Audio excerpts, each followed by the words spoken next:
magic number. What does it all mean? Hello and welcome to Flintoff, Savage and the Ping Pong Guy. That's me, Matthew Syed. Some more meaty topics. We're going to talk about provocation after the Carragher incident, drugs in sport, and we're going to finish with our dreams and aspirations for the future. Remember, you can use the hashtag FredSavSide to suggest future topics.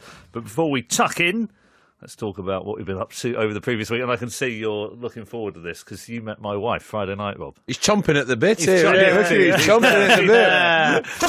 Certainly did, Matthew, certainly did. Had a busy week. I was in Milan for Arsenal's great performance in midweek. Yeah, played well. The San Siro. They won 2-0. Fantastic performance. Wenger got so much pressure, but his team produced one of the best performances of the season. Does that mean he's going to get another 2 years? Another 20 years. It's a big thing. He's got 2 years. I think you said that Wenger was like the last guy at the bar. Yeah, just had too much to drink. Go home, Arsene. Go home. No, I'm all right. Then I got back to London. I left Milan at 4:30 in the morning. Done a UFC session. How'd you get on? So, Coach Roddy, who's Conor McGregor's coach, I'd done an hour with him, grappling. An hour? An hour. Is that it?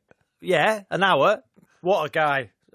Brilliant techniques, show me moves. What did he show you? What moves have you got? The guillotine. Oh, no trifling with you then. The guillotine. the guillotine. That was so interesting to learn. And then I went on to... So what is a guillotine? So a guillotine is like cut paper. It's the chokehold they do, and then tap out. Yeah, it's like wow. Because you can basically do anything except bite. You can and elbow, no headbutting, knee, no headbutting, no punch, no gouging. So it was a great experience. Wow. And then in the afternoon, I went on to see Sean, who was AJ's first boxing coach, and done 8 rounds in a gym, learning how to box. Had a busy day then. And a busy day. Then Charlotte Street Hotel. Matthew Syed and lovely Kathy. Is she tall? Taller than Matthew. Obviously. Yeah. I've got to say, what a wonderful lady. But we were right. Matthew was certainly batting way above his average. Well, that was always going to be the case. If she had a pulse, he was batting above his weight. So there's a few of us. I got there early to the Charlotte Street Hotel. Oh, you took your friends? Yeah. Did you meet all his friends, Rob? Mate, it was the most clever. 2 of them. It was the most clever table I've ever sat at in my life. I was a bit, wow, these guys and ladies are so clever. So who were these people, Matthew? So do you remember a couple of weeks ago, he met Mark Thomas, Professor of Genetics at University College London. Sounds a cracking night, this Rob. The guy who discovered the cheddar man. Yeah, it's DNA sequence. Yeah. Invented Robbie's Christmas cheese. Yeah. And there was Aranthe, one of Mark's colleagues at UCL. Excuse me, what? Aranthe. That's a name? Yeah. A woman or a man? A woman. Right. Who's another academic at University College London. Is that a real name, or is that like a pseudonym? They didn't want to admit that. She wrote a book about Indian medicine, about bone setters. I've read that one. Have you? Have I? I don't know. You might have. But then the third one was a dark horse, such right? A clever lady. Yeah, brilliant. Really, really bright. Dark horse. Who was it? Armand Leroy. Now, this is an academic from Imperial College. Imperial College. Thank you, Robbie. And I went to Google him because he's written a book on... What's he called? Armand Leroy. Do you know how many mates with real names like Trevor or Mick or Dave? What are they called, your friends? Armand Leroy? Yeah, Mark. That's pretty normal. Armand and Aranthe. Aranthe. But this guy's at Imperial had written this long book about the philosopher Aristotle. But then when I Googled that's Robbie's favourite. Yeah, exactly. He brought his book as well. Yeah. I Googled him, and I thought I wanted, to find out some of the... Who was your mate? No, so Mark and Aranthe... Mark and Aranthe I knew. I'd never met Armand before Friday night. Anyway, I Google him, and Jerry Hall, Mick Jagger's ex-wife, and now Rupert Murdoch's wife, comes up on the internet. I'm like, what's going on here? Turned out he'd been at a party where I think Tom Stoppard had been there, the playwright. And Tom had said, you rhyme these names up and look at us as if we're meant to go, oh yeah, the famous playwright. But he met Jerry Hall, started dating, and he was... Has he got a few quid?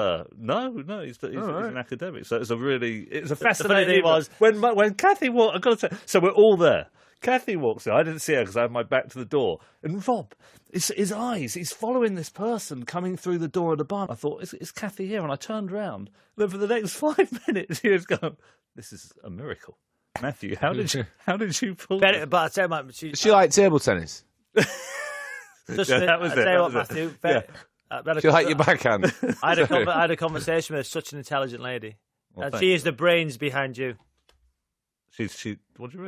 What did she say about her conversation with Rob?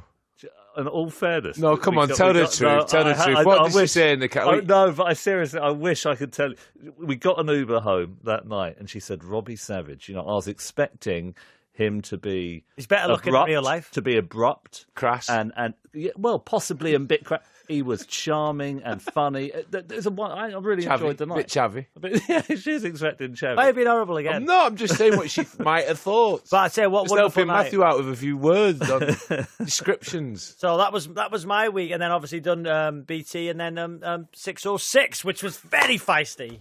Why? Oh, you tell Clive to stop ringing in. Clive rung in. So, What, the philosopher? I made his mate. Clive, our mate. I made the point on 606 and on BT that why does Mourinho get so much stick? Yep. Where his team, so Spurs, who's Pochettino's done absolutely wonderful, Fred, done wonderful, but all of a sudden, in the era we're living in, Spurs seem to be immune from criticism and the manager, yet Mourinho, whose team are 4 points ahead of Spurs in the Premier League, scored more goals, conceded fewer, could be in the quarterfinals of the Champions League and get into the semi-final of the FA Cup at the weekend. Yet, Mourinho gets hammered for beating Liverpool 2-1, for going to Seville drawing 0-0. He gets hammered. Yeah, Spurs, they're immune from criticism. I don't get it. But United are meant to win things, aren't they? Mourinho's meant to win things. High expectations. Spurs, at the moment, are still, I think, a little bit under the radar, aren't they? Yep. Won't last forever, People though. say about the money spent, and it's a valid point. But anyway, so Ray or Keith phoned up a Spurs fan. We had a good debate. It was a very, very good... I think it's two things. I think Fred's right. Expectations are high. Spent a lot of money. Big club. Big manager, Spurs, slightly lower expectations, but it's also what Mourinho sometimes does, his behaviour, his antics, the people he criticises. Yeah. I think he rubs a lot of people up the wrong way, Rob. He's a winner. He's a winner, for sure. Not at the minute. No, winning, no. He won two trophies last year. Which ones? The Europa League. Oh, pointless. It's not.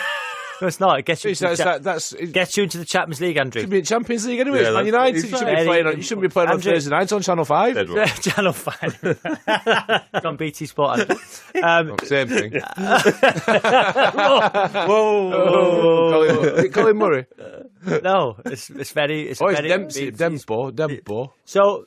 Dembo right. with Spike. So he's a winner. And it goes, we're not going to do the conversation again about last week, winning or entertainment, but he's a winner, and Manchester United, for me, are doing well. What about you, Andrew? Fred? My week, it was half a week off. Because I've had a busy time, so I had the first part of the week off, and then I was performing again in Fat Friends on Saturday night in Milton Keynes. Yep. So I went down Thursday, I had rehearsals, and then watched the show Friday night. Yeah. And then it's interesting, actually. Do you know we were talking last week about people coming up to you? And we were saying that you've had a few problems, and I've just had people tutting at me. And then obviously we're going to go on to that Jamie Carragher stuff. I was in Milton Keynes Friday night. I've watched the show. I'm going back to the hotel. Sent a Premier Inn. Beautiful. Premier Inn. Lenny Henry's done a grand job. And I'm walking round the corner, and then two lads come up to me. It's about midnight, 12:30. Two lads come over, probably early 20s. First, they've had a couple. First one's come over. He said, "Oh, I fed you all right." He started saying, "Oh, I got into cricket because of you," and this and that. So I'm saying, "Oh." Then his mate came forward, got right in my face, and he raised his hands. So I thought, I've put myself on alert. Yeah. And then he half slapped me. Oh, across the face. out of nowhere? Yeah, across my face. And then I grabbed hold of his head. I got my hand and grabbed hold of his head and pushed him down and put his head on the pavement. Yeah. And I said, "Mate, what are you doing?" And then I forgot there's another one. So I turned to his mate and said, "Don't even think about anything here. Do not even think about it." So I got my hand on his head. He's on the pavement. And then all I could think about was, this could go really wrong. Yeah. Because there's cameras everywhere. Yeah. We saw what happened with Ben Stokes. Yeah. But I was genuinely defending myself. Defend yourself. So I've got hold of him. I said, mate, when I let go here, you either walk off or this is going to go really wrong. I said, just walk away because this is not good. Wow. This is not good. Really? Yeah, so he got up and he gestured his arms a couple of times and said, mate, please, just walk. And his mate took him off. Wow. In Milton Keynes outside at Premier Inn. Wow. Yeah. Really? And you were a magnet because they recognised you. Well, one of them was they'd get a nice. bit of notoriety. He is out a of it. magnet now. Look at him. He's stop. a heartthrob. The magnet. The first lad was nice. He's having Yeah. a nice conversation. His Yeah. mate, well, it was the most bizarre thing. But anyway, Wow. Saturday, watched Fat Friends in the afternoon and performed Saturday night. Wow. Under pressure again, wasn't Oh, God, yeah. I? I've not done it for a month. And then I got there and they said, one of my scenes has changed. So I had to learn a new scene. Goffey was there. Goffey came to I watch. seen his tweet. Did Goffey he? came to watch. Yeah. Did that make you feel more pressure? A little bit. And he came backstage with his missus and his friends and we're just laughing away. And he's, hey, look at this, and then he came back afterwards. He loved it. He'd be brilliant in something like that, Goffey. Yeah. Yeah, it was good fun. I enjoyed doing it, actually. What are you? Well, just one thing. So obviously Friday night was a lot of fun. Monday after the pod, went back down to London, got a train. Did I mention this last week? I met Danny Cipriani. I'd written a column about him. Is he all right, him? Oh, I've got to tell you. Is he so I wrote- Jack's mate as well? But Whitehall likes him. I didn't know that. Yeah. What does Jack say about him? Bit of a knob. No, I'm joking. He doesn't. He gets on really well with him. But I wrote this column saying that Cipriani didn't make the most of his talent because apparently I don't know that much about rugby. Hugely gifted player, but got into the celebrity lifestyle a bit. Dated some attractive women. Nothing wrong with that at all. Look at Matthew putting himself in that category. You see that? Oh, he dated a few women and looked round for the reaction. Oh, just like you, Matthew. And but then he emailed me and he said, "Look, I think you've been unfair. You've with two peas in a pod, me and you, Matthew. Yeah, we were Peas against We were together. talking about Kelly Brook. I was talking about Kathy. And we met at a hotel in London, and he'd emailed me really politely because he could have been angry about that. And he said, "No, you've been unfair. You followed the media narrative, but I've actually worked incredibly hard. I'd like to meet you." And it'd taken a while to get together. We met. Compared our lives. No, he didn't. And he was really interesting. We chatted for an hour and a half. I'll tell you what he talked about more than anything else was the influence of his mum. His dad left when he was young, and his mother when he was 2 years old to earn money. And So it wasn't a private conversation. well, actually, I'm going to use some of this in a. I'm going He to didn't speak to you in confidence. I'm going to use some of this in an interview in the Times. I course think, you are. and he said it. He said Then it you're going was to tweet it. This is why you mentioned it now. You mentioned it. We're on You to mentioned Matthew. it. I'm going to do it on He's plugging Joe. articles now. Yeah, We're oh, plugging now. Plugging. Danny, Yeah. you're not interested in Danny Cipriani. I'm going to be doing it He's on. plugging an article. Yeah, I'm going to be doing it on Joey's podcast. No, I'm not. He talked about his mum, and his mum works to this day is a black taxi driver to earn money for her son, and she mentored him through his early life, and it blew me away the extent to which you see him as a great rugby player, but you don't see the person in the background who's pulling the strings and doing the hard work and making the sacrifices. So I don't have to read your article now. It's perfect. Thanks, Matt. Topic number one? Yes. Oh, Topic number one. oh! Do that again. Topic number one. Mike said in my head, do a really good intro. Yes, you so did. Can you hear him? So if Mike- Can you hear him if when he's Mike and rabbiting at me? If Mike and you said, give us a good intro, why did you not give us one? Go on, do it again. Topic number one. No, somewhere in between. In between the Okay, two. in Split between. the difference. Topic Not number too one. much. Okay. Topic number one. Hey! Topic number one. Provocation. We've talked about this before, but there's a massive story today breaking about Jamie Carragher getting involved in a spitting incident in his car when leaving Old Trafford after the game between Manchester United and Liverpool on Saturday. It's interesting in the light of what you were saying, Fred, about somebody coming up to you in Milton Keynes. I didn't spit at him. No.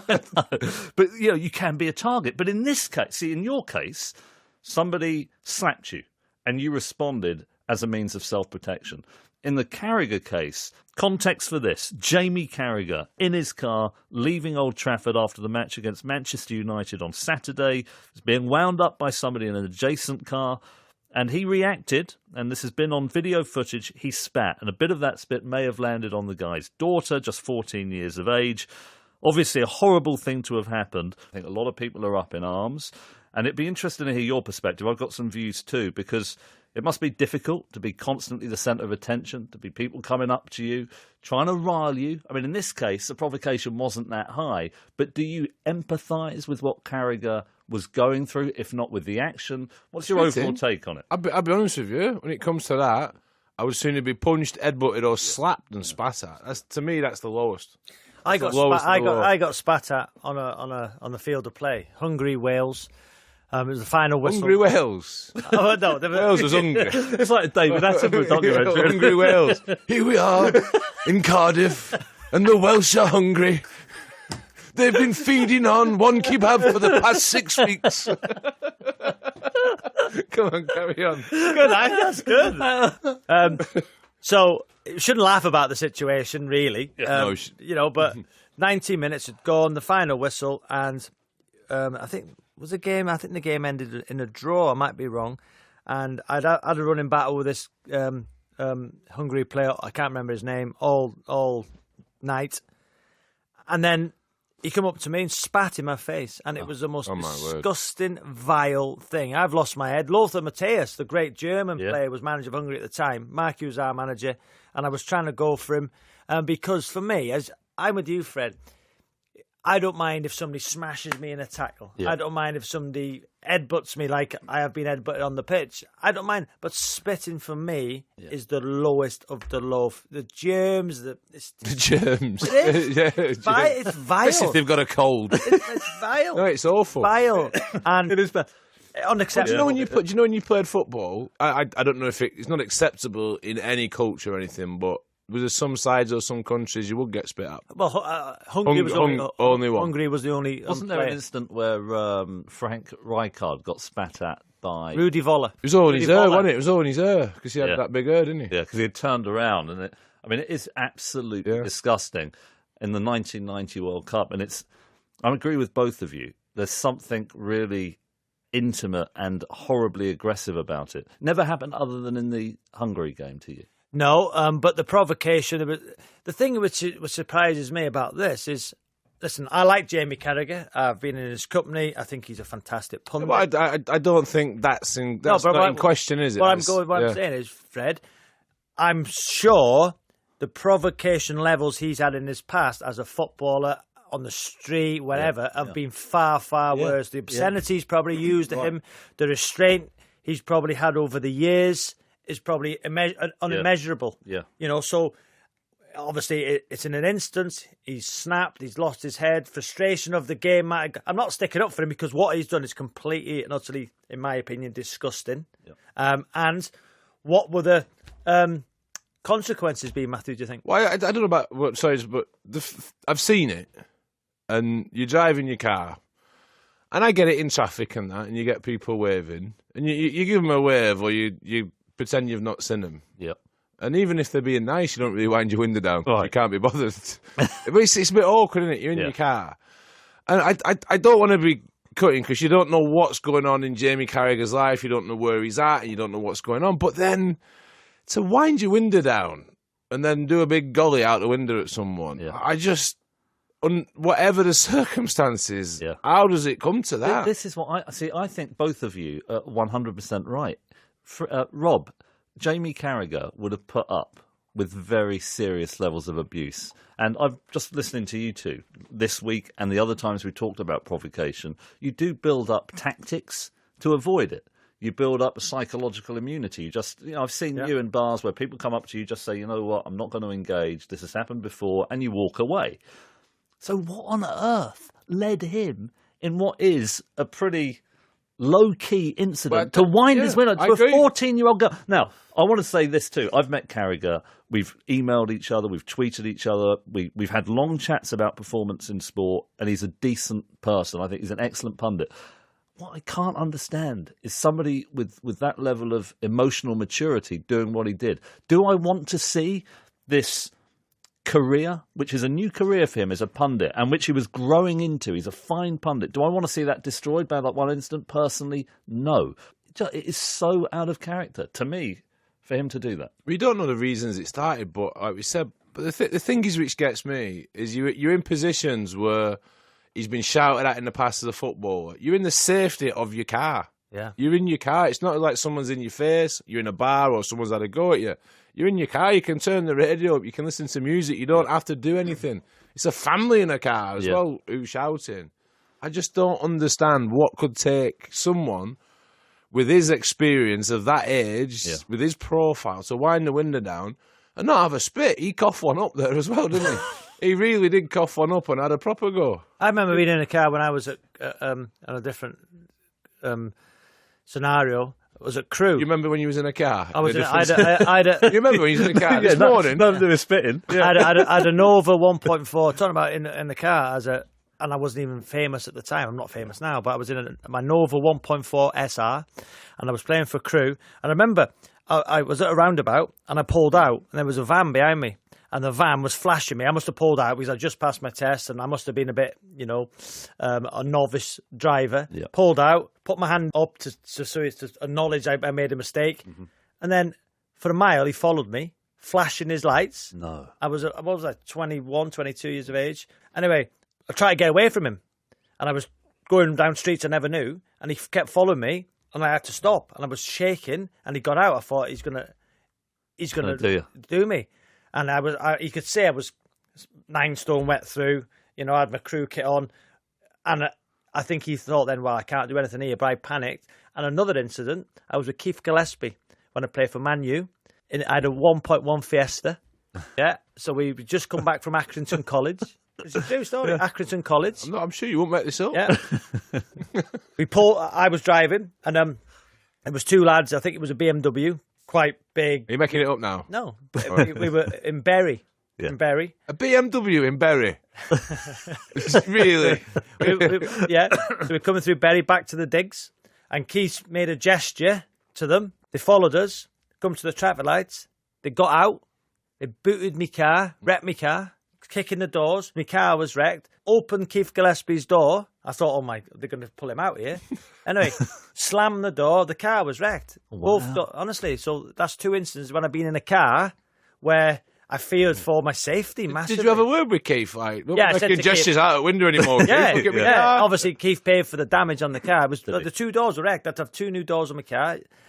So I know we're going off subject a bit. But it's not irrelevant because back then, there weren't cameras everywhere. No. People didn't have camera phones. Now, it's interesting when, Fred, you were talking about the incident at Milton Keynes, you were partly concerned for your own safety, which is totally understandable. You've got these 2 guys who've had a few drinks, one nice, the other one clearly off his head.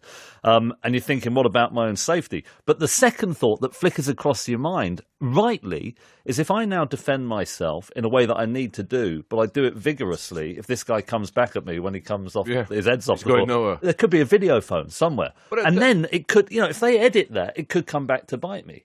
So I was going to ask, if you're mentoring younger sports people, what would you advise them to do? Do they stand up for themselves? Obviously, we've gone beyond Jamie. Jamie Carragher wasn't in any threat at all in his car, so he wound his window down. He didn't need to do that. But if you're in a physical confrontation and you're looking to defend yourself, but you go a bit too far, it's being camera phoned, what do you do? What advice would you give? But it was this tricky one. For that instant I was in, because I don't drink, so I'm in control of what I'm doing. I'm clear of mind. I'm clear of thought. I'm genuinely defending myself. I'm genuinely trying to diffuse something. Yep. I'm not a fighter, as you saw when I boxed. And it was more of a case of, what are you going to do here, mate? You're just going to go home. The other lad was all right, so he wanted none of it. Yeah. But then a few things start springing to mind. You mentioned camera phones. Yeah. There's nobody about, but there was loads of CCTV. Mm-hmm. I had a look round. It was like outside some offices, CCTV everywhere. And I'm thinking, this could go really wrong. Imagine if there's a snapshot, the way it works. Imagine if there's a snapshot of you holding the guy's head against the pavement, and that was the only picture. Mm. Yeah. How it can be. Yeah. How it can be Freddie Flintoff holding. I was holding him. I was restraining him. There you go. I didn't want it to happen. Yeah. And then I thought, Ben Stokes stuff. Ben Stokes incident. But it was a bit different. Like, I just wanted to get out of there. So it goes from 1, defending yourself, 2, to thinking, hang on a minute, through no fault of my own, there could be repercussions here, and I'm not. No, that's why actually I wanted to talk about it. To be honest, do you think in the days when you'd been drinking and you have a slightly less control over how you, you'd have missed him with a punch. But in those circumstances, things can flare up a lot quicker, can't they? Because one is less rational if one is going to be confronted. Yeah, what? If you had been in that situation, Do you know what? 15 years ago. Yeah, but I've never been a fighter or aggressive. But the thing you think about is with camera phones and cameras, some of the stupid stuff I've done. You know, when you've had a few, you know, throwing eggs at David Blaine in his box on a night out. And wow. throwing eggs at David Blaine. You know, he was in that box on Tower Bridge. Yeah, after a test match, we went chucking eggs at him. Well, I heard it was all the rage. There's a few people doing it. And I got it in my head. We come out of a nightclub, me and Army, and got some eggs. I went chucking eggs. You went to one of those 24-hour convenience stores. Takes preparation. And then I got a phone call the next day from my agent, Harv, at the time, saying, "What were you doing last night?" I said, "I just went out." He said, "Were you chucking eggs at David Blaine?" How did he know? No. I said, "Why?" He said, "Well, I've had the newspaper." I said, "Have they got any pictures?" He said, "No." I said, "I've not been throwing eggs." But you know, going back to the incident with Jamie Carragher, so there's no excuse at all. What is there any level of provocation that you would spit at somebody? I wouldn't personally. What has Carragher said so far in mitigation? Has he made any comments?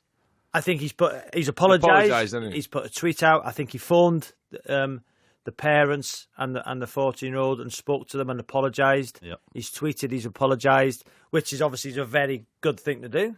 Very good thing to do, and the right thing to do. It is, but I don't know what the levels of provocation were or what's going on in Jamie Carragher's life where he's at that moment, and I've got no idea.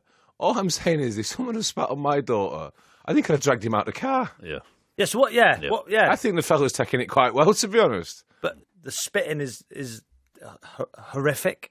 As somebody now works in the media industry, what will the consequences be, do you think? I think this is interesting because at the drink at Charlotte Street Hotel Friday night, Simon was there, head of BT Sport, and his wife Annie. Lovely people, really good chat with them. He would have to make a judgment call.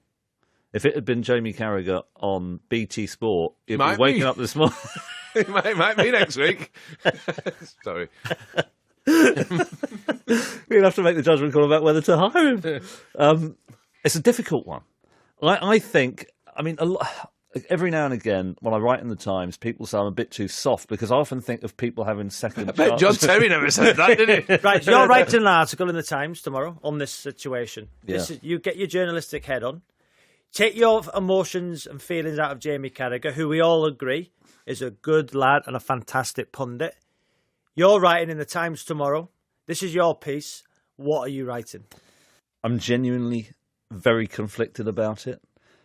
If I had to take a judgment call, on balance, I think I would say that given that Carragher, I'm with you, Fred, I think it was disgusting. And if it had been my daughter, I would be horrified.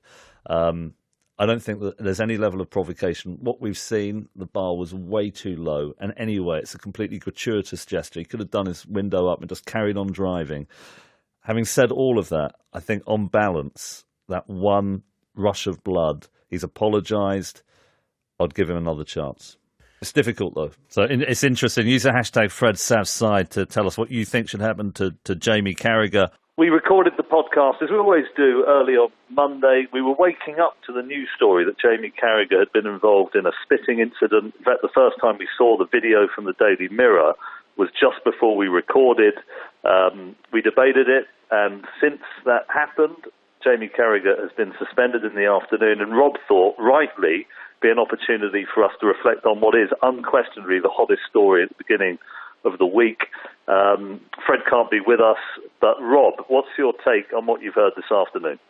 Well, I've seen Jamie Carragher's interview on the TV. I thought he said all the right things. You could see the disappointment in his eyes. You could see the regret. What he said. One of the things he said was, what I hope after 25 years in the public eye is that 5 seconds of madness will not take over my life. Hopefully going forward I can show the real me. I don't think that's a real representation of me. I've made mistakes, but this is a huge one. And I think he's right. I think it's a massive, massive mistake. The more and more you see it, Matthew, it is vile, it is disgusting. What went through my head, Matthew, is that, of the kids out there, of parents, of anybody, but the thought to actually spit on anybody, whether it's a 14-year-old girl, whether it's a man, it's a woman, it's a grandparent, whoever. It's the act of spitting which is totally and totally unacceptable in any way, shape or form. And the question I'd say to you, Matthew, is that after I've said, in my position, I would expect now, if it was me who had done that, right, and I want you to tell me if I'm right or wrong, if I was to have done that with my reputation on the football field, even though my reputation off the field is, very, very good, I would expect to have been suspended. And then the big question is, would I be able to keep my job? I think, what in my reputation is that if I made a mistake of 5 seconds of madness, like Jamie has said himself he's done, I would hope if it was me, I would be offered a second chance, but I would understand it totally if I was sacked. I would get that because my actions were so poor that I would understand if after the suspension I was sacked. But I would hope, as Jamie has said, that 5 seconds of madness, you might get a second chance. Is that fair?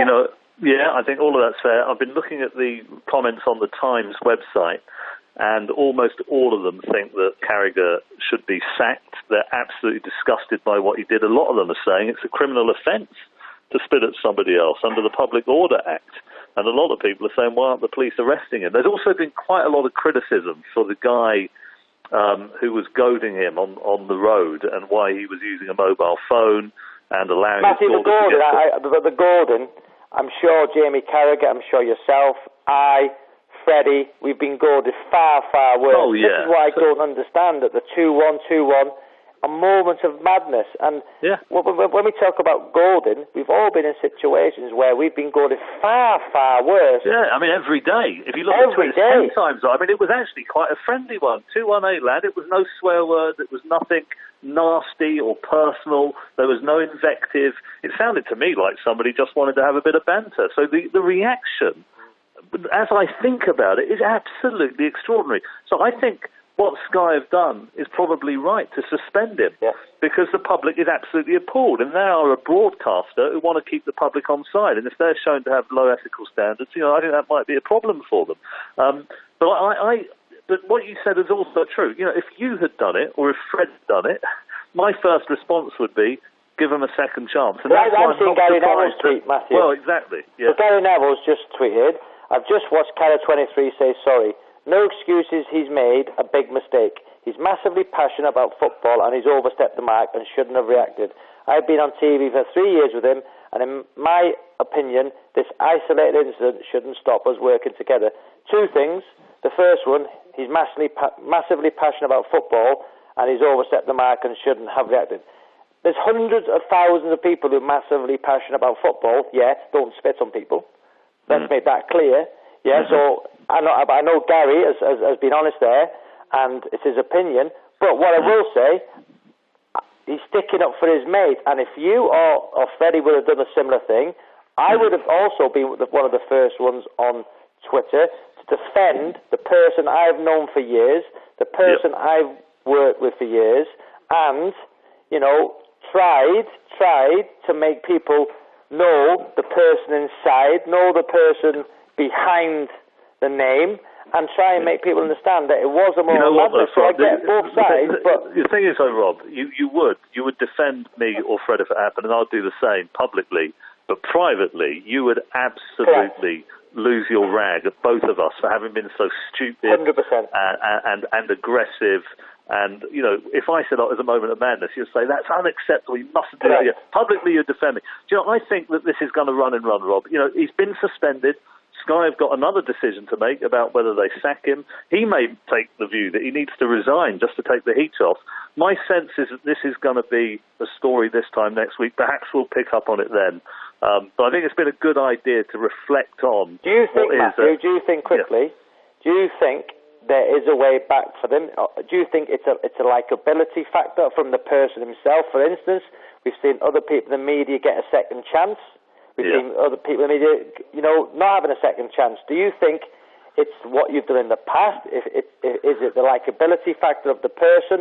Is it the public, the social media? If there's a big swell now of saying he's got to go, does Sky have no choice? What, as a journalist, what do you think? What? I think the answer is it really depends on public opinion. Sky will have to take very serious note of how the public is reacting. And if it's like a 90-10 split that he should never come back, they won't really have a choice, Rob. I still would go with what I said in the podcast when we recorded it, that just the basic humanity is I'd hate to see somebody's career be eviscerated because of that one mistake. But I do say, and I didn't say this in the podcast, but I'll say it now, I think the suspension is absolutely right. Okay, well, that's great, Rob. I think it's really good to have that debate, given that was a really fast-moving news story. Back to the podcast we recorded earlier. Rashford nods it into his own path in the area, cuts back, shoots and scores! The 5 Live Football Daily. This is just the beginning of something very special. How you can argue with his stats, I just don't know. There's not one player has played better in their career. He's been the talk of world football all week. Subscribe to the 5 Live Football Daily podcast to receive the latest news, views and analysis direct to your inbox. Shoots! Oh my word! A winning goal in stoppage time, and it's an absolute screamer!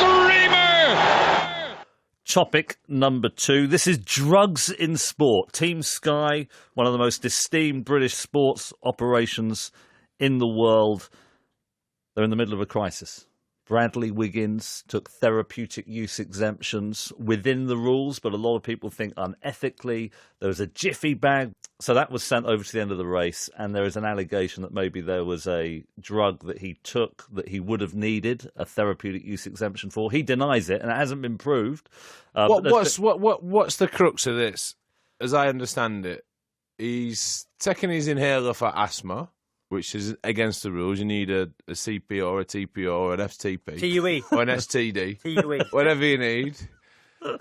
So you can take it. It's not illegal what he's done. Yeah. Even if he was found he's done it, it's not illegal. But the question is, it's unethical that he's taking something he doesn't need to take to gain an advantage. Is that right? Well, yeah, so the background is this. If you have a medical condition, you're feeling a bit ill, but you want to compete, then you are allowed to take a drug which enables you to be on a level playing field with healthy people. Because often, say, for example, you've got a long-term diabetic and you need insulin. You're not allowed to take that. But in order to compete, you need to take it. So if you've got chronic and acute conditions, if you get a doctor's certificate, you're allowed to take these drugs. Now, Wiggins had the Sky doctor said, you need to take this drug because you're feeling ill. He went to an independent specialist at a hospital in Blackburn who signed off on this drug. Blackburn? In Blackburn. Blackburn, of all the places he could go. Ear, nose and throat, apparently, an expert. In Blackburn? Yeah. Blimey. Got this report, and then you send it, apparently, this report to the cycling organisation, and they say, can you corroborate that this is okay? And they say, they yes. in Wigan? So he got all of this signed off. But people are saying, was he really ill enough? He had all 3 of these injections before big races. So it's an injection, not just an inhaler. But he said, look, I've got all of the forms that I filled in, got the doctors to sign off. Yes, but there's something about the computer now, isn't there? The computer. Right. So if they had that, the computer with all the documents and everything on it, if they had that, it'd be perfect. Yeah. But the computer's gone missing. They've lost it. So the doctor from Team Sky lost his computer, got stolen when he was on holiday in Europe. Apparently, he did tell the police. And he did? Yeah, he did. And he's got the thing from the local police station saying that he got this thing stolen. But there's other things. This jiffy bag that I mentioned is a bit suspicious. And there's a range of other issues that are all tied up in the question of whether Team Sky and perhaps even British cycling are clean. What Wiggins is saying is, OK, maybe I should have been more open about the injections, because in his autobiography... He never mentioned asthma, has he? He didn't mention it. And he said, I'll never take injections, only for vaccinations. But he did. And that gap between what he was saying publicly and what was going on privately, a lot of people think is too big, and it's symptomatic. Sorry, Matthew. Do you know when you come to performance-enhancing drugs? Yep. What drug isn't performance-enhancing? Yeah, they all are, aren't they? So, for instance, say if Bradley Wiggins needs to take something for asthma, his performance is going to be better. Yeah. If I need to take an anti-inflammatory for my knee or my ankle, my performance is going to be better. Mm-hmm. If I have 4 cans of Red Bull before I go out, I don't know if performance is going to be better, but I'm going to have more energy. But where is the line on everything's performance enhancing? Every drug you take, whether it's a painkiller. If I was playing now and I'm on medication for depression, for me that's performance enhancing because you don't want my head without them. Yeah. You know, it's like Moss Side. You don't want to go in on your own. So where do you draw the line at? Well, I think it's there's loads of grey areas because caffeine is okay. It's legal to drink a double espresso before you go and have a race. And Mo Farah, before the final of the 10,000 metres at the Olympic Games in London, he had a double espresso. And he said his body started shaking, his eyes are popping out of his head. And there's a lot of evidence to show that caffeine, I think it kind of helps to store glycogen. It helps your running. It helps your endurance. Well, I used to get Red Bulls brought on regular. Did you? Yeah, and as a football player, I was always so aware what I was putting into my body. Obviously, I had anti-inflammatories all the time. Painkillers. Everything, injections. And I would trust my club doctor. If the club doctor said that's fine to take, I would take it. The amount of drugs test I received as a player I must have had 20 in my career.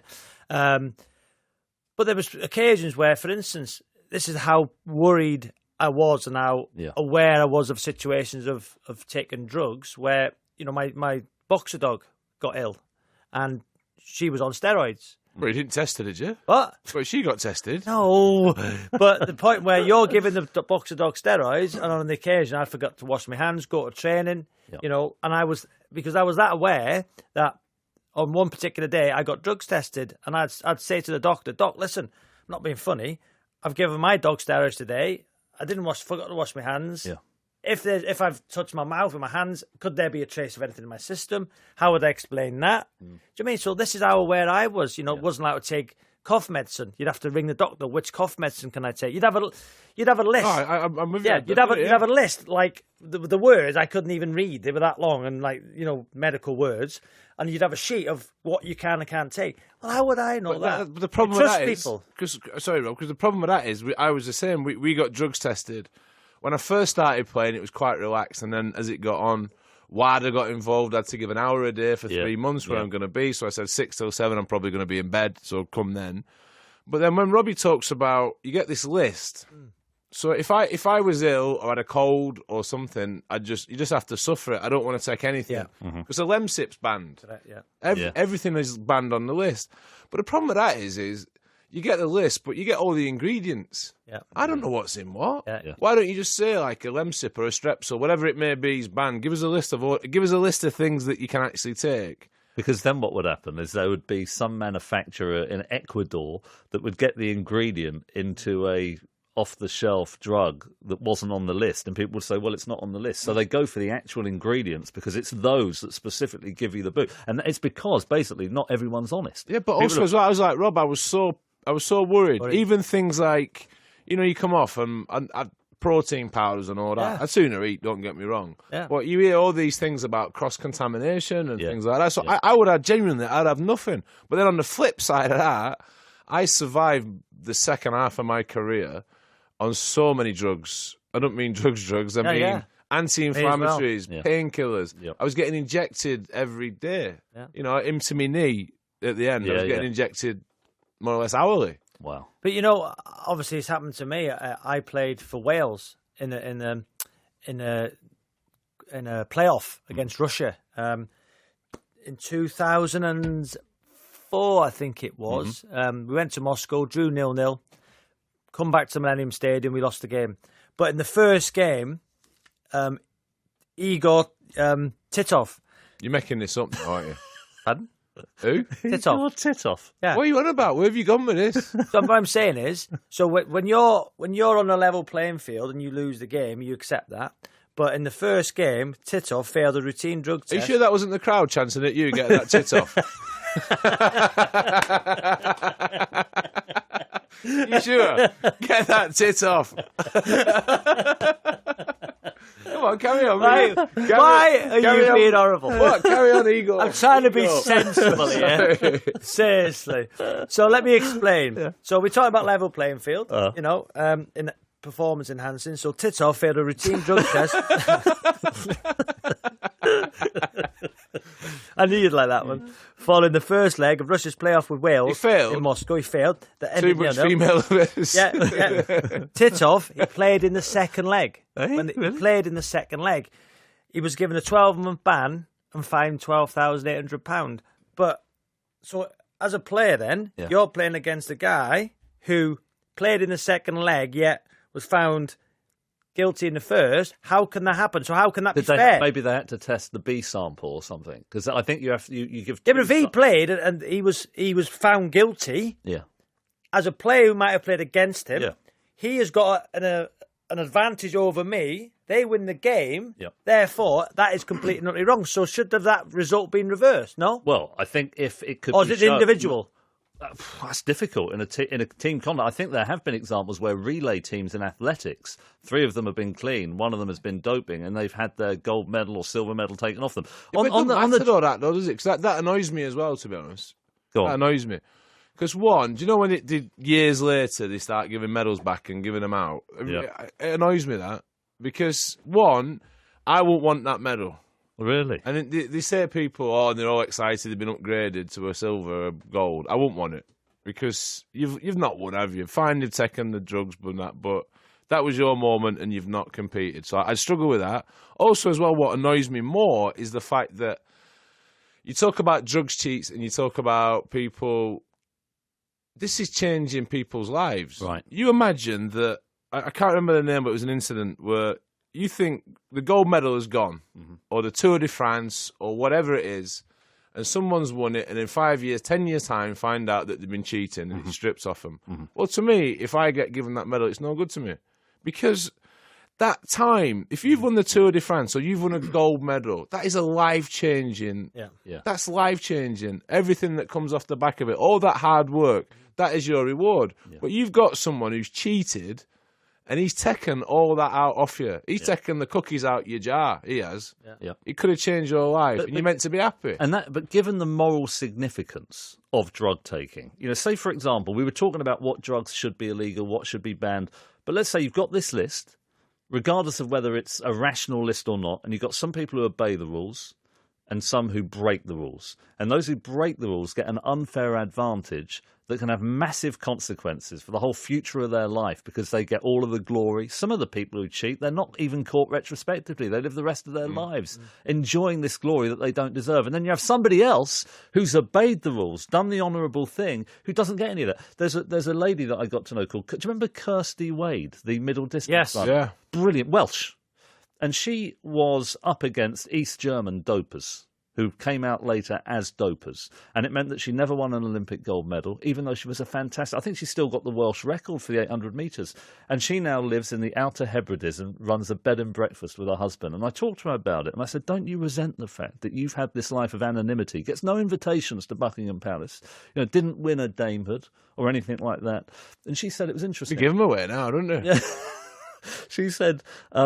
I just like the fact that I did the right thing, and I don't feel that my life was wasted. And that takes me back, Fred, to what you were saying. I think there's an important distinction. You were saying you needed to have an anti-inflammatory into your knee to get on the pitch. Yeah. You were levelling the playing field. Some people take drugs and they take medications, maybe with a dubious doctor, so they get an unfair advantage when they're not really ill. And I think that goes to the heart of what people are asking about Team Sky. Was he really ill? Isn't everyone trying to get that little advantage? You talk about marginal gains and these 1%ers, right? Say for instance, for my knee, right? There's 2 alternatives, and one doesn't level the playing field.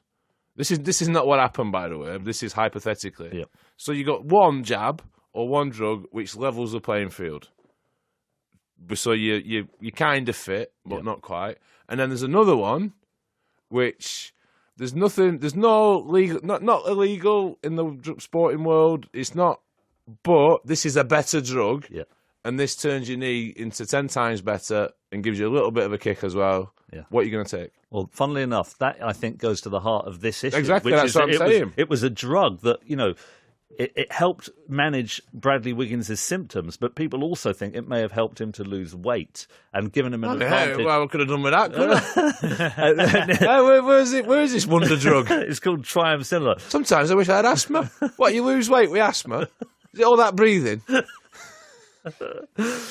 And I think, I mean, that's what makes me uneasy. I mean, I ought to say this. I've taken some heat over this story because I've been quite complimentary about Team Sky. They're very innovative. I think they've done a lot of things in a very sensible way. But have they gone too far?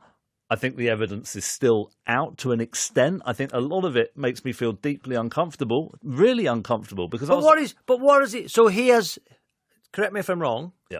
So he has done nothing wrong at the minute. Well, this select committee report from the members of Parliament say that, I mean, they haven't substantiated it, but they think that they were taking this triamcinolone without therapeutic use. But they haven't substantiated it yet. They haven't yet. So at the moment, but Chris Froome, another rider at Team Sky, his finding on something called salbutamol was 3 times the legal limit, and what they call an adverse analytical finding. That's the inhaler. And they're currently investigating whether he broke the rules. So there's basically a pattern here that people are deeply uncomfortable about. But shouldn't you then, listen, and you two correct me if I'm wrong, please, so Bradley Wiggins now is at the centre of all these allegations, yet has done, as it's been suggested, has done things within the rules. Yeah. Yeah, he is getting now all these allegations against him, which is going to affect him, his family, his life. It's living hell. United. Yeah. Yet he has done something within the rules.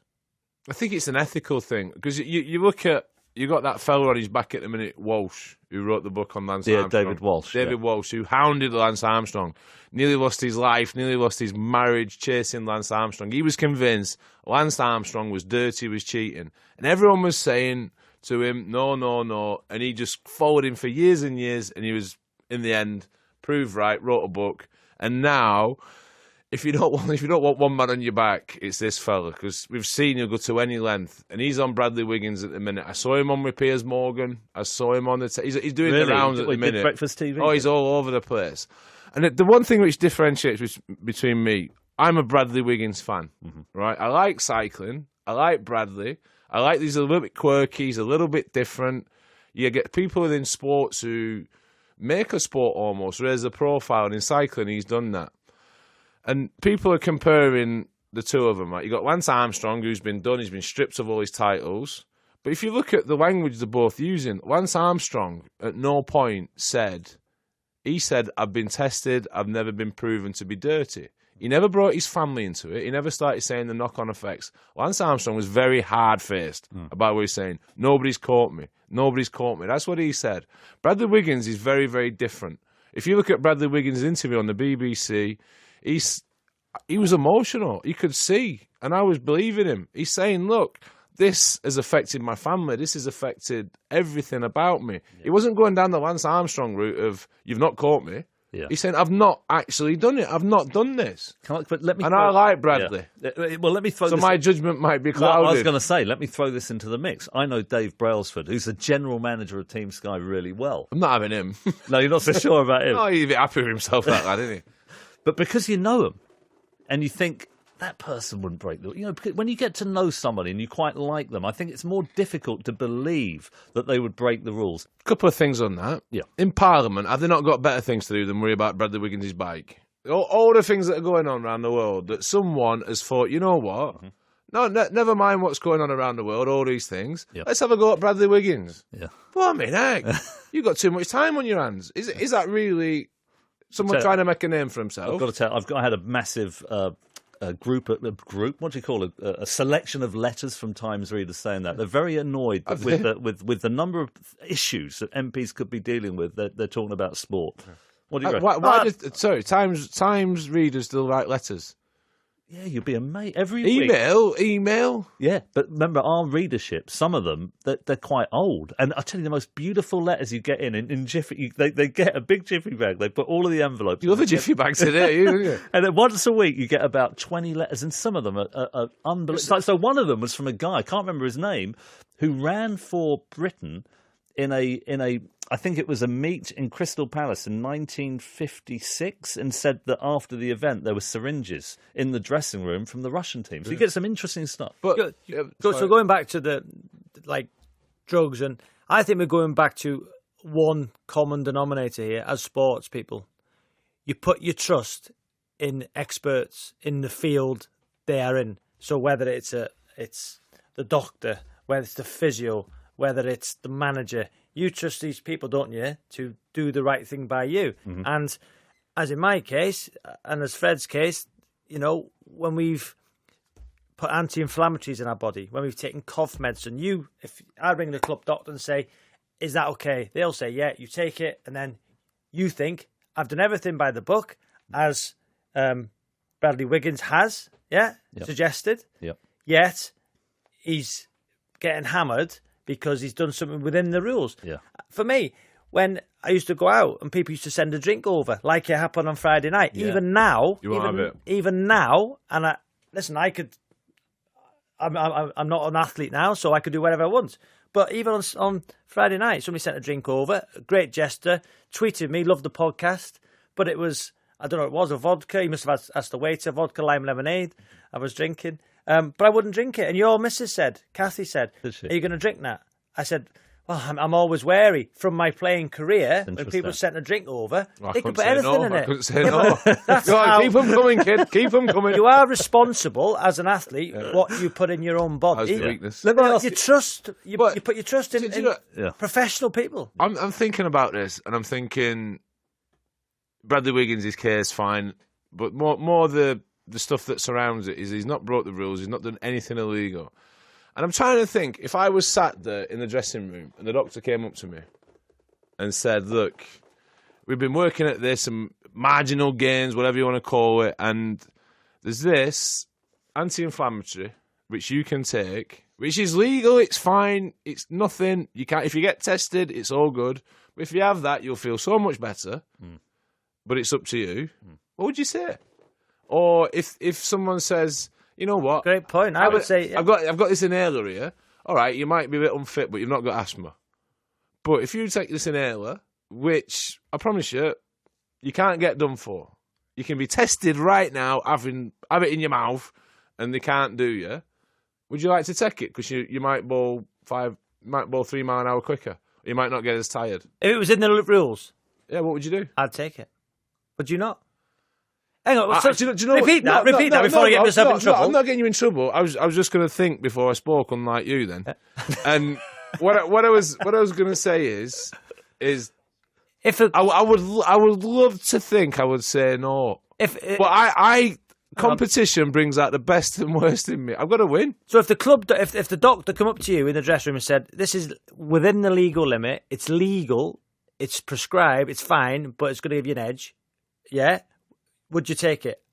Why not? If it was being prescribed by a professional, right. And for me, when I was a big one, I was heavy. Yeah. Right. When I was 20, if someone had come up to me, and I tried Xenocol, them things that separate your fat, but it went wrong. I pooed my pants.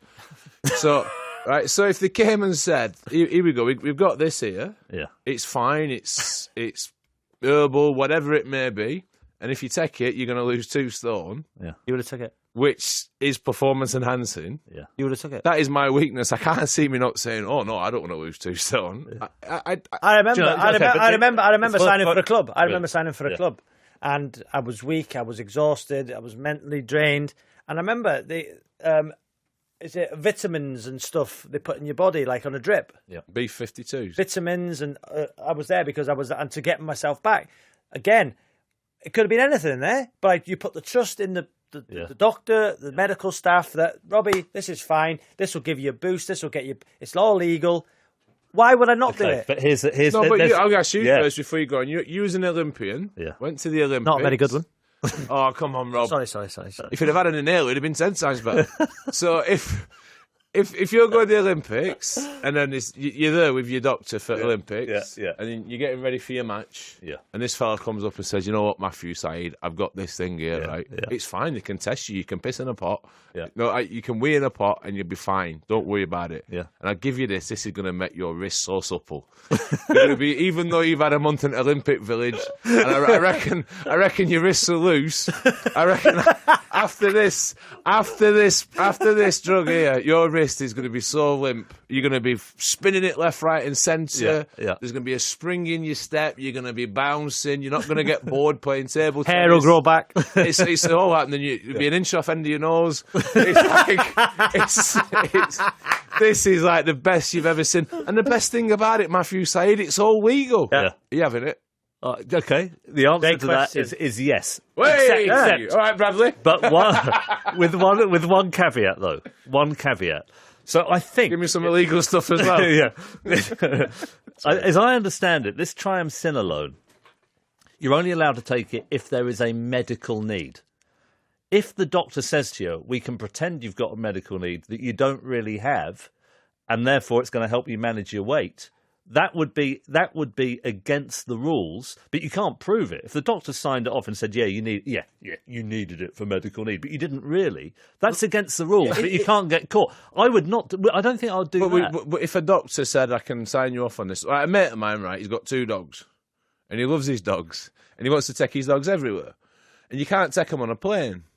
Unless you get a medical note, blind or something, off a doctor saying, I need to take my dogs on the plane because he's got certain health issues. So he got a letter off his doctor so he can take his dogs on the plane. So this is a very similar thing. So doctors will sign things off. But that is the absolute nub of the issue, because if doctors are prepared to sign off a drug that you don't really need in order to effectively game the rules and other more honest, who's in the wrong then? I think that's in the wrong. I wouldn't do that. You wouldn't do that, would you? Fred, would you do that? Imagine the doctor's saying, look, mate, I'm going to give you this drug. You don't really need it, but it's going to help you win. But you know that there are other people in your sport who would never do that because they think that is breaking the rules. You wouldn't want to unfairly... You would take it if you thought it was within the rules, but that would be breaking the rules. That's different. Yeah, exactly. Yeah. I think that is different. But if you dressed it up in a way which was said you need it, depends how the doc dresses it up, doesn't it? It does to an extent, and I think that... I mean, Wiggins, to be fair to Bradley, he's saying that he never took this drug without a medical need. The members of Parliament have said, on the basis of a source, that they think people within Team Sky were taking drugs that they couldn't get tested for, but it wasn't for a medical need. I thought you were supposed to be innocent before proven guilty. Yeah, I'm uncomfortable about that part of the report as well, because if they had said that in a newspaper, they would have been sued, but they can't be sued because they have parliamentary privilege. And I think Wiggins is very upset about the fact that he didn't get a chance to cross-examine the witness who said that he was taking drugs. But also as well, like Bradley Wiggins, Sir Bradley Wiggins, he's done all these things. He's been celebrated. He's been given his knighthood. Hundreds of thousands of people come out when he parade him and watch him. Yep. Has he not deserved the right to be... a fair trial? Yeah, but for people to believe him. Does he not deserve... all of a sudden, everyone's jumping on his back. Does he not deserve the right? Like Robbie's just said, you're innocent until proven guilty. I would say this. I think the presumption of innocence is an absolute cornerstone of our society, but I think one can say that he has definitely been hypocritical. Because in his book, he said, I never take injections, except vaccinations. And we now know from hacked accounts that he had 3, possibly, I think he's admitted to 4 injections of triamcinolone, a powerful corticosteroid that he was never telling us about previously. So I think, yes, to say that to say he's a cheat is not fair at this point, probably. But to say that he has been hypocritical, I think probably is fair. But also as well, when it comes to injections, when it comes to jabs, and I had so many jabs in my knee towards the end of my career, I was having them daily, I was sticking them in there. And I know, I got a sense that it wasn't right. I've got a real sense of it wasn't right, this. Not so much for, again, an unfair advantage. I think I had far too many, and I was surviving on these jabs in my knee just to get me out on the field. I was on anti-inflammatory drugs in my bottom to try and get me out there, and I was taking painkillers after painkillers after painkillers. And I didn't really speak about it at the time because I was not told not to, but advised not to, because I don't think it looked good on anyone. Mm-hmm. You know, I see not so much me. I'm having a go here. I'm not bothered. But on the people doing them and the medical staff, whether it was unethical, whether it was right, whether it was wrong. But I was advised, and it was almost don't. Let's not talk about that. As a player, anti-inflammatories, I think the limited or the maximum you could take in a day was about 150 milligrams. I'd be taking 200-300. Yeah, because I was in that much pain to every day. So I was over the prescribed usage, but was I doing anything wrong? Well, I just wanted to play. But I think with Bradley, I think the problem is cycling. Cycling's a massive problem. If anyone wins in cycling, you're on something. Yeah. And the other thing for me, we mentioned before, I'm a Bradley Wiggins fan. I like the fella. I respect the fella for what he's done. And I don't want to believe that anything sinister's happened. And until someone shows me or it comes out of his mouth, I'm on Bradley's side. Okay, thank you, guys. Topic number 3 is what are our dreams and ambitions for the future? And this is an interesting one because, Rob, I know that on Saturday, I mean, you've got an unbelievable work schedule on Saturday. I didn't know this, Fred, until Friday night. Where you trumped then? No, Robbie, you just trumped. Was that you, Rob? You trumped on her. No, I didn't. You did, you trumped. I didn't. That was you. No, you did. Chair, you clown. It was not the chair. It was. I saw by your face. It was the chair. I could tell by your face. The chair. It's the chair. You look guilty like Lance Armstrong in a press conference. Look at you. The chair. So go on, Matthew. Come on, Matthew. Stop farting. So Saturday, you were telling me on Friday night, I didn't know this, you do the BT Sports show all the way through to 5 o'clock, but because you're on 6:06, you then get on a scooter taxi that drives you to New Broadcasting House, and you then broadcast all the way through the evening. On Saturday morning, you also did some training for what you want to be your future job. Do you wear a helmet on the bike taxi? Yeah. Not mess your hair up? Have it tied back. Oh. I think, being a self-employed person, a freelancer, I'm very fortunate to have so many employees. Employers, you don't have employers. Because in my job, as we're seeing, you're always one thing away from losing your job with one employer, aren't you? Yeah, that's Jamie. I mean, so you are. So you have to spread your net. You have to spread your net and try and do the best for everybody you work for. Yep. And then obviously the weekend I do that. I get up at 7 o'clock in the morning, go to BT, do the score show, then get the motorbike at 5 and do 6:06. But I've taken out my own time because we're talking about future ambitions. I want to be a presenter, no doubt about it. I think you should, joking aside, I think you should do. You'd be brilliant. Because what I think, Fred, and I think I've alluded this last week, that I will never get to do the big games because now you look at BT, Rio Ferdinand, Steven Gerrard, Frank Lampard, Gary Lineker presents. Wow, brilliant experience, great players, won stuff, and I will never get on that panel because of my playing career. So my next aim then is to think, right, how can I get onto that panel? You thought about being a cameraman? You could film it. Sorry, go on. Why? Don't look at me like that. Why? Carry on. Why, Fred? I don't know. I don't know. So, sorry, Robbie. I've had a system also put in my house to learn. I've had You got in your home. Here we are in the kitchen, Sarah. Could you make me a cup of tea, please? Hey, you can't be kidding me. No, because what I do is I go to the extreme to be the best at what I can do. Amazing. Yeah. What sort of stuff do you have in the house then on your autocue? So it's like you can get them. It's like a projector with. I get what it is, but what do you read? Oh, just like so. What? Another. Come on, give us a bit. So another brand I work for, which is a betting firm.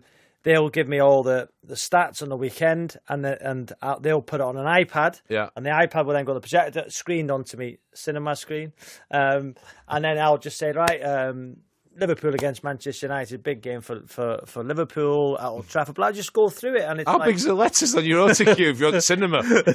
But you can Bruce Forsyth. He's big, but he's got note on you. What I'm saying is, I am going to the extreme because presenting takes years and years of practice. I'm speaking to Jake Humphrey. I'm speaking to Lindsay. Have you thought about having acting lessons? Acting lessons. I'm being deadly serious here. That would help, do you think? The one thing that's helped me so much is not acting. I like to act, don't get me wrong. But I see Mark Hudson in Manchester, and then the effect of doing the acting lessons on presenting, on anything, especially on theatre and all that, has been... I can imagine. The confidence. The confidence, you get to know how you talk, you get to know how you move, you get little tells, but the confidence has been massive. The thing I'm struggling with is the counts. So the 30... Counting. The 30... You're struggling counting. Sorry. The 30 to the end of the programme, and you have to hit the count. Wow. So all this is new to me. Listen, it's going to take me 2 or 3, 4, 5 years. I'll never get to an established presenter. Why? You could do. I'm going to work at it. But for me to get into those big moments in the big games, my next stage, listen, is to anchor it. Is to be the Lineker. Because I can ask questions, I can engage, I can it'd be football, I can ask questions. Or am I a great reader of auto cues? No, because it sounds like I'm reading it, but I can improve. So I go in early, and the BT staff are so helpful. They help me, because I think as well, we're going back to the type of character you are, because I'm a good person and I treat everybody the same in the industry I work in, they want to do it. If I was a wrong one, they'd probably say, we can't be bothered doing it with him. But because I've got a reputation of being a decent guy, they want to help. They want to help me, and credit that. So I'll go and do Mark Pugach's script and do the walking, do the talking, doing the counts. And after I've done 6 now already, and I've improved presenting on PLP. Yeah, have you worked with Rob Northman? Brilliant. Who's at BBC? Fantastic, amazing man. Comes to my house, he goes through stuff with me. And there have been precedents for it. Jimmy Hill, brilliant presenter. Bob Wilson was another. So that's me, future career. I want to be a presenter. And brilliant for getting the auto cue and practicing. It doesn't surprise me at all. Fred?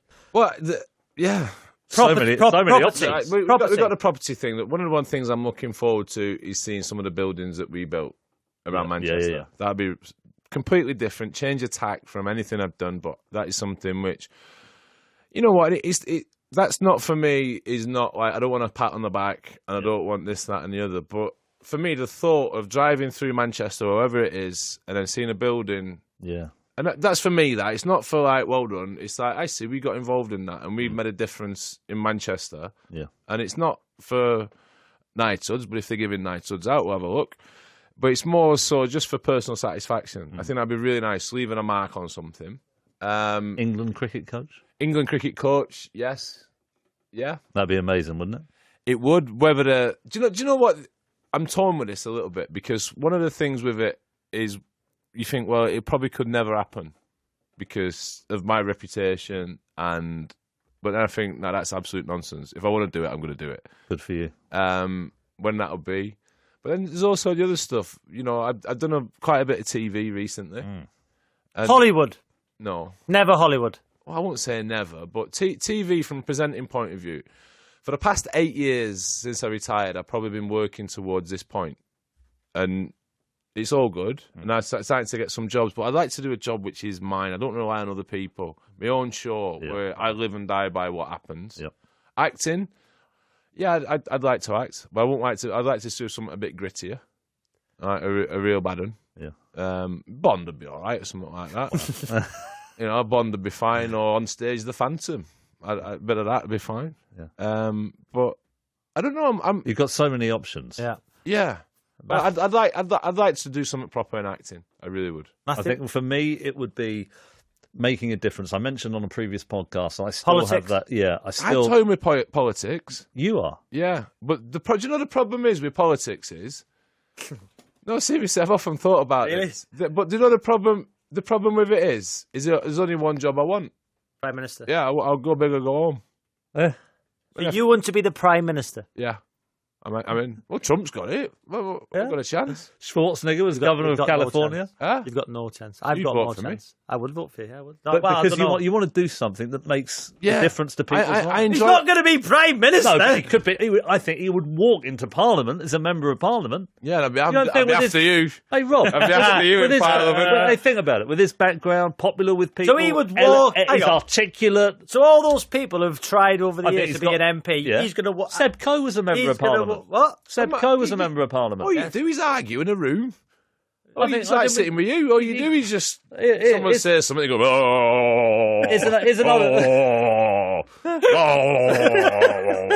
Hey, here's another thing, by the way. It's easy. Just need a quick comeback and put him in the place. Sit down, Dennis Skinner. Working class background. I think that's a fantastic asset. The amount of people who go into politics who came through... So that's what you're going to do as well? Well, maybe Parliament or writing a book on politics or in some way making a difference. Yeah. Charity that's involved in social change, and I can talk about that next time. Interesting, though, guys. Thank Brilliant you. pod. Yeah, really enjoyed it. And thank you for listening. Order! Order! Here! Order! I have a question from our left honourable gentleman, Robbie Savage. If you missed any of the shows we've done to date, they're all available to download at the 5 Live website and all the usual podcast places. Please use the hashtag FredSavSide to get in touch through the week. If you could leave a review on iTunes and give us a rating, that would be great. We'll read some of the more creative ones in a future pod. We'll be back next week, but until then, from all of us, goodbye. Flintoff, Savage and the Ping Pong Guy. Thank you for downloading the Flintoff, Savage and the Ping Pong Guy podcast. If you like what you hear, then why not have a look at what else 5 Live podcasts have to offer at bbc.co.uk/5 Live. Order!